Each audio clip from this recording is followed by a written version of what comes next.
बिहार में आज पहले चरण में 121 सीटों पर वोटिंग हुई है, जिसमें बिहार की जनता ने वोटिंग का एक नया इतिहास बना दिया है, नया रिकॉर्ड बना दिया है। और आज की वोटिंग में 64.5% वोटिंग हुई है और ये एक नया रिकॉर्ड है। ये आंकड़ा अभी और भी बढ़ सकता है क्योंकि अभी तक अंतिम आंकड़े नहीं आए हैं और ये आंकड़ा अभी मेरे हिसाब से अभी और ऊपर जाएगा। लेकिन अगर ये 64.5% भी रहता है तो भी ये बिहार के आज तक के इतिहास में सबसे ज्यादा वोटिंग है। और अभी तो ये सिर्फ पहले चरण का वोट परसेंटेज है। बिहार में आज तक कभी भी किसी भी विधानसभा चुनाव में इतनी ज्यादा वोटिंग नहीं हुई है।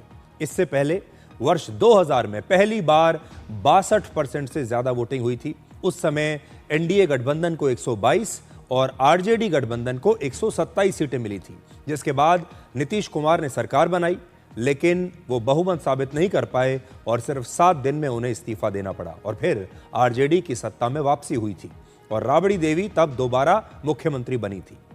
वर्ष 2000 का मुकाबला कांटे का था और उसके बाद एनडीए मजबूत होने लगा। लेकिन खास बात यह है कि पहले चरण में आज महिला वोटरों की संख्या बहुत बढ़ी है।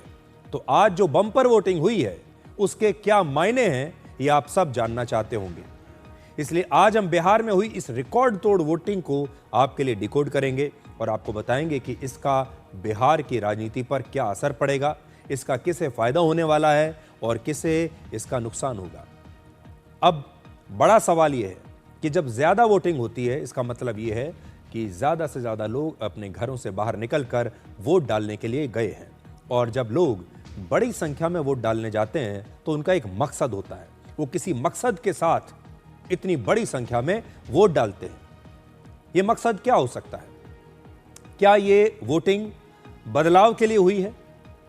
क्या लोग इसलिए घरों से बाहर निकले बड़ी संख्या में वोट डालने के लिए कि इस बार उन्हें बदलाव चाहिए, वो नीतीश कुमार से थक चुके हैं, क्या इसलिए?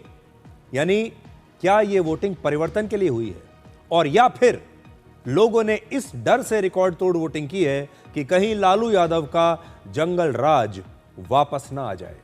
यह भी एक बड़ा कारण हो सकता है।